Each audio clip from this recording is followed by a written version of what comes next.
ಬಾಗಲಕೋಟೆಯಲ್ಲಿ ಭಾರೀ ಕೋಟಾ ನೋಟುಗಳು ಪತ್ತೆಯಾಗಿದ್ದಾವೆ. ಮಹಾರಾಷ್ಟ್ರದ ಪಾಸಿಂಗ್ ಹೊಂದಿರುವಂಥ ಕಾರಿನಲ್ಲಿ ಭಾರೀ ಪ್ರಮಾಣದ ಕೋಟಾ ನೋಟುಗಳು ಪತ್ತೆಯಾಗಿದ್ದಾವೆ. ಬಾಗಲಕೋಟೆ ಜಿಲ್ಲೆ ಮುಧೋಳದ ಮಂಟೂರು ಬೈಪಾಸ್ ಬಳಿ ಇಂಥ ಭಾರೀ ಪ್ರಮಾಣದ ಕೋಟಾ ನೋಟುಗಳು, ಅಸಲಿಯಲ್ಲದ ನೋಟುಗಳು ಪತ್ತೆಯಾಗಿದ್ದಾವೆ. ಮುಧೋಳದ ಮಂಟೂರು ಬೈಪಾಸ್ ಬಳಿ ಇತ್ತೀಚೆಗಷ್ಟೇ 2,000 ನೋಟುಗಳು ತುಂಬಿಕೊಂಡು ಹೊರಟಿದ್ದಂಥ ಭಾರೀ ಪ್ರಮಾಣದ ಕ್ಯಾಂಟರ್ ನಾಪತ್ತೆಯಾಗಿದೆ, ಹೈಜಾಕ್ ಆಗಿದೆ ಎನ್ನುವ ಸುದ್ದಿ ಇತ್ತು. ಅದಾದ ಬಳಿಕ ಈಗ ಅಂಥದ್ದೇ ಸುದ್ದಿ, ಆದರೆ ಇದು ಕೋಟಾ ನೋಟಿನ ಸುದ್ದಿ. ಬೆಳಗಾವಿಯ ರಾಯಭಾಗ ಕಡೆಯಿಂದ ಬರ್ತಾ ಇತ್ತು ಕಾರು ಅನ್ನೋದು ಗೊತ್ತಾಗ್ತಾ ಇದೆ. ಹಣ ಡಬ್ಲಿಂಗ್ ಮಾಡುವಂಥ ಗ್ಯಾಂಗ್ ಸೇರಿದಂಥ ಕಾರದು.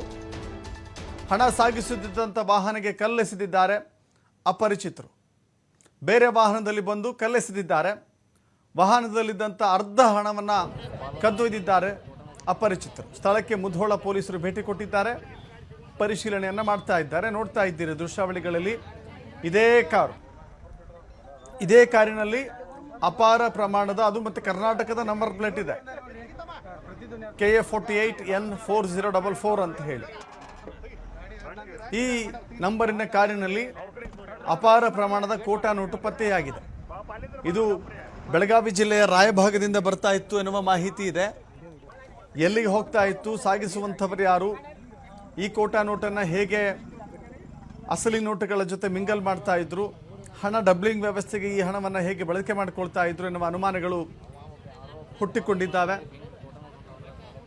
3 ರಾಜ್ಯಗಳಿಗೆ ತಲೆನೋವಾದಂಥ ಪ್ರಕರಣ ಹಿಂದೆ ಅಷ್ಟೇ ನೋಡಿದ್ವಿ. ಈಗ ನೋಡ್ತಾ ಇದ್ದೀರಿ, ಬ್ಯಾಗ್ನಲ್ಲಿ ಕಂತೆ ನೋಟು, ಬ್ಯಾಗ್ನಲ್ಲಿ ಕಂತೆ ನೋಟಿದೆ. ಅಸಲಿ ನೋಟುಗಳ ತಲೆ ಮೇಲೆ ಹೊಡೆದಿರುವ ರೀತಿಯಲ್ಲೇ ಕಾಣಿಸ್ತಾ ಇದೆ. ನಕಲಿ ನೋಟು ಕೊಟ್ಟು ವಂಚಿಸ್ತಾ ಇದ್ರು ಡಬ್ಲಿಂಗ್ ಗ್ಯಾಂಗ್. 100 ರೂಪಾಯಿ ಕೊಟ್ಟರೆ ನಾವು 200 ರೂಪಾಯಿ ಕೊಡ್ತೀವಿ ಅಂತ ಹೀಗೆ ಹೇಳಿ ವಂಚನೆ ಮಾಡ್ತಾ ಇದ್ದಂಥ ಗ್ಯಾಂಗ್ ಅದು. ವಂಚನೆಗೊಳಗಾದಂಥ ಜನ ಕಾರಿನಲ್ಲಿದ್ದಂಥವರ ಮೇಲೆ ಹಲ್ಲೆ ಮಾಡಿದ್ದಾರೆ, ಅಟ್ಯಾಕ್ ಮಾಡಿದ್ದಾರೆ. ಜನರ ಹಲ್ಲೆ ಬಳಿಕ ಕಾರಿನಲ್ಲಿದ್ದವರು ಎಸ್ಕೇಪ್ ಆಗಿದ್ದಾರೆ. ಆಕ್ಚುಲಿ 3 ಅಥವಾ 4 ಇದ್ರು ಅಂತ ಹೇಳಲಾಗ್ತಾ ಇದೆ. ಆಕ್ಚುಲಿ 4 ಇದ್ರು, 3 ಎಸ್ಕೇಪ್ ಆಗಿದ್ದಾರೆ. ಒಬ್ಬ ಲಾಕ್ ಆಗಿದ್ದಾನೆ, ಒಬ್ಬ ಅರೆಸ್ಟ್ ಆಗಿದ್ದಾನೆ. ಪೊಲೀಸರು ಹಿಡಿದುಕೊಂಡಿದ್ದಾರೆ, ಅಥವಾ ಜನರೇ ಅವನನ್ನು ಹಿಡಿದುಕೊಟ್ಟಿದ್ದಾರೆ. ಜನ ಅವನನ್ನು ಹಿಡಿದುಕೊಟ್ಟಿದ್ದಾರೆ. ಈಗ ಅವನ ವಿಚಾರಣೆಗೊಳಪಡಿಸಿದಾಗ ಅವನು ಎಲ್ಲಿಂದ ಬಂದಿದ್ದ, ಹೇಗೆ ಹಣವನ್ನು ತಂದಿದ್ದ, ಎಲ್ಲಿ ಕೋಟಾ ನೋಟನ್ನು ಪ್ರಿಂಟ್ ಮಾಡ್ತಾ ಇದ್ರು, ಕೋಟಾ ನೋಟಿನ ಅಸಲಿ ಜಾಲ ಯಾವುದು, ಈ ಕೋಟಾ ನೋಟನ್ನು ಬಳಸಿಕೊಂಡು ಎಷ್ಟು ಜನರಿಗೆ ಈಗಾಗಲೇ ಮೋಸ ಮಾಡಲಾಗಿದೆ, ಎಷ್ಟು ಜನರನ್ನು ಒಳಗಾಗಿಸಿದ್ದಾರೆ, ಹೀಗೆ ಅನೇಕ ಸಂಗತಿಗಳಿದ್ದಾವೆ. ಅವೆಲ್ಲವನ್ನು ಕೂಡ ಪೊಲೀಸರು ತನಿಖೆಯ ಮೂಲಕ ಪತ್ತೆ ಹಚ್ಚಲಿಕ್ಕೆ ಮುಂದಾಗ್ತಾ ಇದ್ದಾರೆ. ಜೊತೆಗೆ ನೋಡಿ, ಕಾರಿನ ನಂಬರ್ ಪ್ಲೇಟನ್ನು ಬದಲಾಯಿಸಿಕೊಂಡು ಹಣ ಸಾಗಾಟ ಮಾಡ್ತಾ ಇದ್ರು ಅಂತ. ಮಹಾರಾಷ್ಟ್ರ ಮೂಲದವರಿವರು, ಆದರೆ ಕರ್ನಾಟಕದ ನಂಬರ್ ಪ್ಲೇಟ್.